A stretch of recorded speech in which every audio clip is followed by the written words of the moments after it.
Modern life. Between careers, kids, and health, it can be mayhem. That's why we're here. I'm Dr. Lisa Varghese-Kroll. And I'm Dr. Lonray Falusi. We're physicians, moms, and longtime friends who break it all down for you.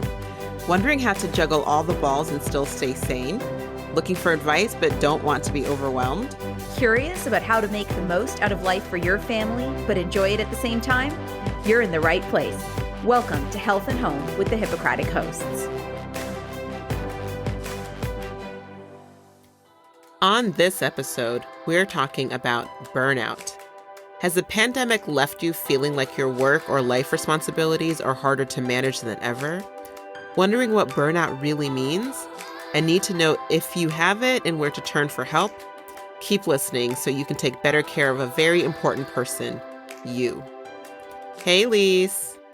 Hey, Lon. This is a pretty timely topic. Is it ever? So we're talking about burnout today. And the reason we wanted to discuss this is because we have experienced some of this ourselves, more so than ever with COVID-19 and its fallout. So think of today's episode as something that we're sharing in solidarity with you. You know, in the hopes that if we all look out for each other, we can help decrease this epidemic. Exactly. So burnout is increasingly and alarmingly common among healthcare workers after the massive workload and crisis mode of the last 2 years. But we know it's not limited to medicine. So even if you personally aren't suffering from burnout, keep an eye out for whether any of the signs we're about to discuss sound familiar, so you can be a helping hand for someone who is. Absolutely. So what is burnout? Well, according to the American Psychological Association, burnout is the physical, emotional, or mental exhaustion accompanied by decreased motivation, lowered performance, and negative attitudes toward oneself and others. It's caused by repeatedly performing at a high level in a chronically stressful environment. It's often caused by work, but not always. While burnout is common in high-stakes, service-oriented fields like, as we said, healthcare, but also law enforcement and teaching, especially during COVID, it can also be caused by situations outside of work, such as a difficult romantic or family relationship, an unpaid volunteer responsibility that takes up most of your time, high-level athletic training, or parenting a high-needs child. Yeah, and we do want to point out that while traditionally we've thought of burnout as being caused by stressors both inside and outside of work, in 2019, the World Health Organization actually redefined burnout as solely an occupational phenomenon.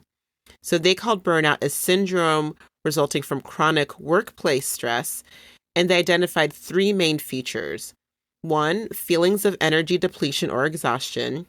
2, increased mental distance from one's job or feelings of negativity or cynicism related to one's job. And 3, reduced professional efficacy. So it's important to remember that the WHO's definition links burnout solely to work. So there are three major types of burnout. And the first is burnout due to volume, or what's known as overload burnout. This is the most well-known type of burnout. And this is when you're simply overworked. You have too many responsibilities and too many items on your calendar with no time to recuperate and refill your own bucket. So you're trying to fill others' buckets when your own is chronically empty. Ah, that's so hard. Yeah, the second type is due to boredom, or what's called under-challenge burnout. So this is due to feeling unappreciated, to having a lack of passion for whatever your work or responsibilities are, and feeling distanced or disengaged. And the third type is due to feeling helpless, or what's known as neglect burnout. This is when you feel inadequate and unable to handle your responsibilities, resulting in feeling unmotivated and resigned to a negative fate. And when it comes to overload, the most common type of burnout, there can be several causes. These include a lack of control over your workload or your schedule. I mean, if you can never get time off to attend an appointment or a family obligation, this can lead to burning out. And another cause can be a toxic work environment, whether that's due to a bad boss or bullying colleagues. Knowing you have to go to work every day in a place where you don't feel safe or you don't like can become unbearable. And isolation is another cause. So if you have a stressful job and you don't have social support, either with you at work or in your personal life, it can make that job all the more difficult to do well. Right.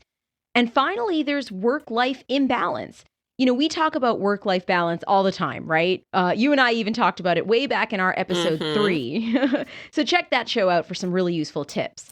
But if you haven't managed to find that balance and your job takes up all your time and energy, leaving no room for refilling your bucket with rest and loved ones, then that can lead to burnout.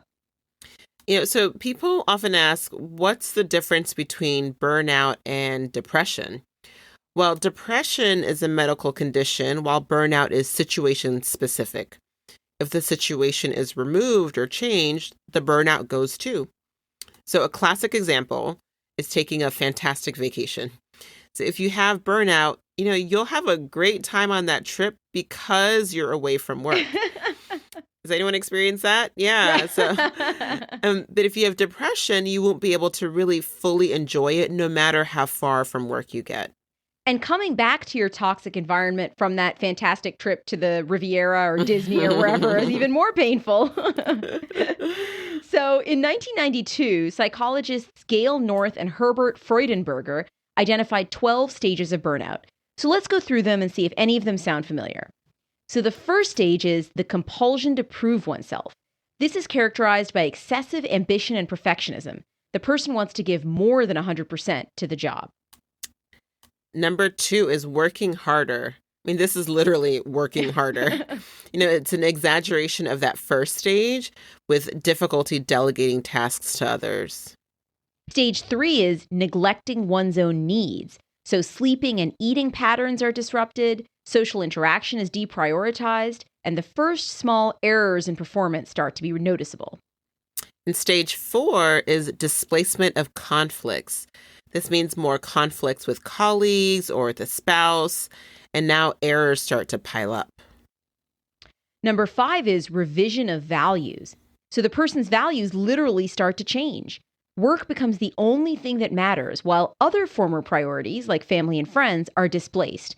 The person starts becoming insensitive and unemotional. Number 6 is denial of emerging problems. The person starts to become bitter, intolerant, and cynical. Shortfalls in performance become obvious, and now physical complaints start to arise. Number 7 is withdrawal. The person's human support system is now actually seen as an added burden. The person begins working more and harder and turning to alcohol or drugs as a way to feel good. Stage 8 is obvious behavioral changes. So the person becomes apathetic, but also paranoid, and everything is seen as an attack. The 9th stage is depersonalization. The person no longer sees themselves as a human, but rather as a machine that has to function. They feel trapped in a life without meaning. And number 10 is inner emptiness. The person feels completely useless and or exhausted. Phobias and panic attacks can occur at this stage. Stage 11 is depression. The person begins feeling frank despair or self-hatred and may have suicidal thoughts. And finally, stage 12 is burnout syndrome. At this stage, there is physical, mental, and emotional collapse. This is a medical emergency. So obviously, we don't want anyone to get to that late stage, No. right? That's really tragic. So what are the signs of burnout so we can catch it earlier? Well, one sign is fatigue. And I know pretty much 100% of you listening right now are like, welcome to my world, lady. I've been fatigued since the late 80s. And that is true. We hear you. We feel you. But this kind of fatigue is both different and severe. So you might find yourself sleeping more, or you might find that you want to sleep all the time, or you might find that small tasks take longer and longer to complete. Yeah, and another sign is constant questioning of your work. Feeling apathetic, like you're not making a difference with what you're working so hard at, or feeling like you don't want to get out of bed each morning. Then there are headaches. This can be a sign of burnout, especially if you haven't been prone to headaches before. And conversely, there's also insomnia. Although you might be fatigued, you might be at the same time unable to sleep. And this can become a vicious cycle since burnout occurs when your bucket is empty. And we all know being sleep deprived only further empties that poor bucket. Right. And then there are also changes in eating. That could mean eating more than usual, less than usual, or eating less healthy food than usual. All right. So what are the long-term effects of burnout? Why are we worried about this as physicians? So long-term effects could include poor physical health.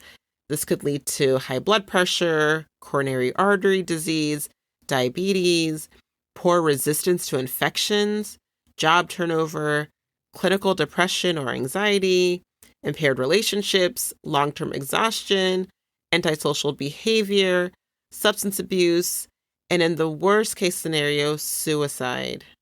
So all of those things are tragic, but really that last one is the tragedy we hope in some small way to prevent. So what are some solutions? First of all, reach out to your supervisor. Are there specific issues that are causing you stress? For example, not having access to a resource that you regularly need for your job or not having an adequate workspace? Your boss may not know that these things are impeding your ability to work well. If they're able to take care of some smaller issues, it can have a larger impact than you think on your overall well-being. Or is it not small inconveniences, but the overall job that's burning you out? If so, your colleagues may be experiencing the same thing. Your company may have wellness programs or health incentives to help defuse some of that field-related stress. Alternatively, you and your colleagues may be able to band together to request specific workflow changes that could help.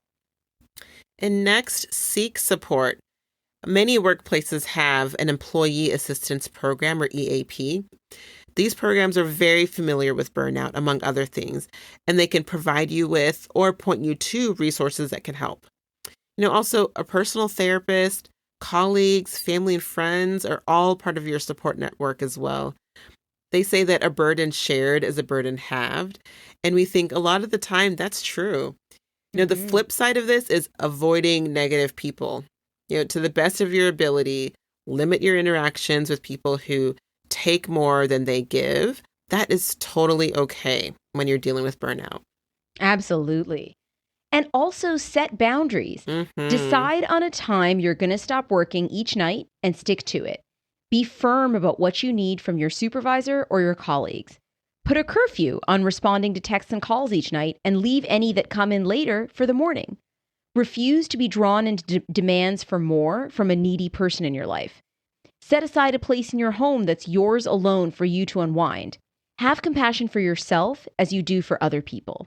Oh, that's so important. I know one thing that you and I talk about is as immigrants, as women of color, none of that sounds natural, Right. So much is ingrained in you to do more and, don't set those boundaries. Absolutely. Everyone needs something or, Right. there's always something to be done and kind of not putting yourself first or even close to first.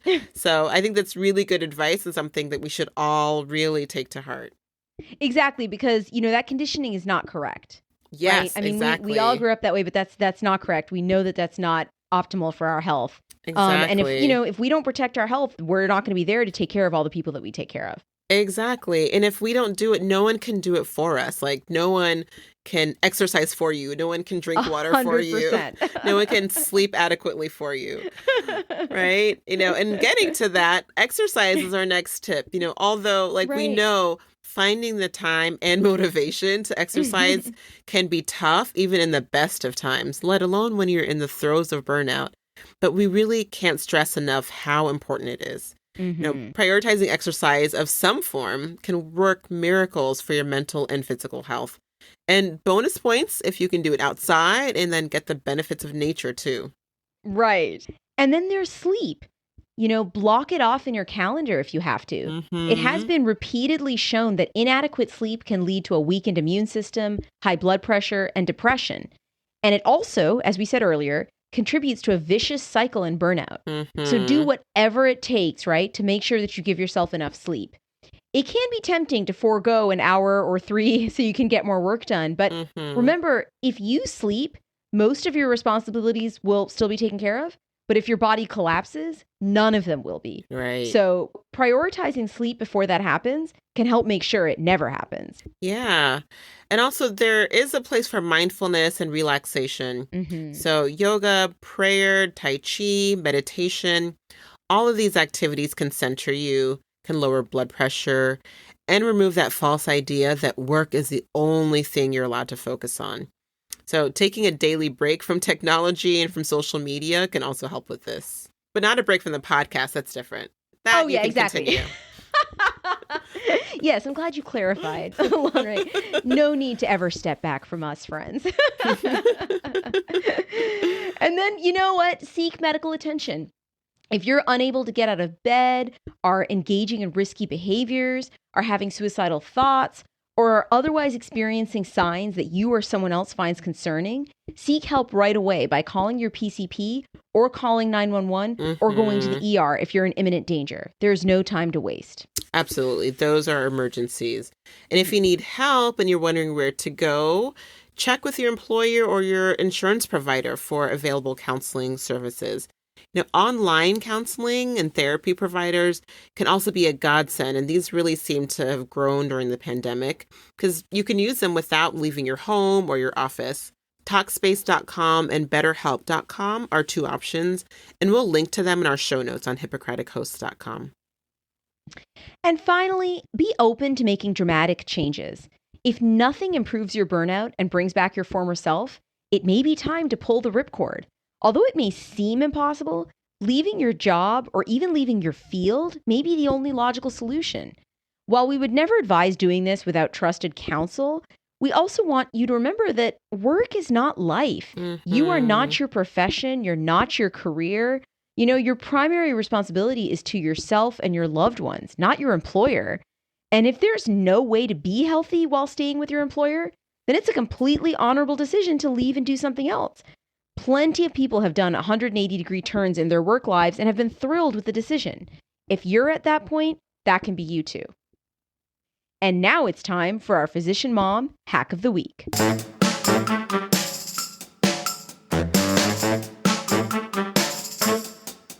All right. So one of the ways we need to take care of ourselves is by drinking enough water. So anyone out there like me and regularly get to the end of the day only to realize that they've fallen short of their goal of drinking enough water yet again? Anyone? Bueller? Me, definitely me. Yet another thing we have in common, Lon. Exactly. I was like, I know I'm not alone. So here's an easy way to handle that. Get a clear 1-liter water bottle. Drinking 2 of these a day is a reasonable goal for most people. Make 8 marks equally spaced from top to bottom on the outside of your bottle with a permanent marker and label them with hours of the day, starting with the time you wake up. On the other side of the bottle, make the same marks and label them with the next 8 hours of the day. So if 7 a.m. is your normal wake-up time, then at 7 a.m., the bottle should be full. By 8 a.m., it should be 1/8 empty. By 9 a.m., 2/8 empty. By 3 p.m., it should be fully empty. So then you fill it up again, turn the bottle around to follow the markings on the other side. So by 11 p.m., it should be empty again. So this is a great visual reminder to keep yourself drinking throughout the day. And it helps to break up that task into manageable sips. So you don't feel like you have to gulp it all down at the end of the day. You've kind of taken it bit by bit. And you'll be #hydrated. I love that. I'm totally going to try that. So that's our show for today. Thank you so much for listening. We appreciate you more than we can say. Remember to follow us on Facebook, Instagram, and Twitter. If you like what you hear, please subscribe and review us in Apple Podcasts because reviewing helps other people like you find our show. And we might pick your review to share in a future episode.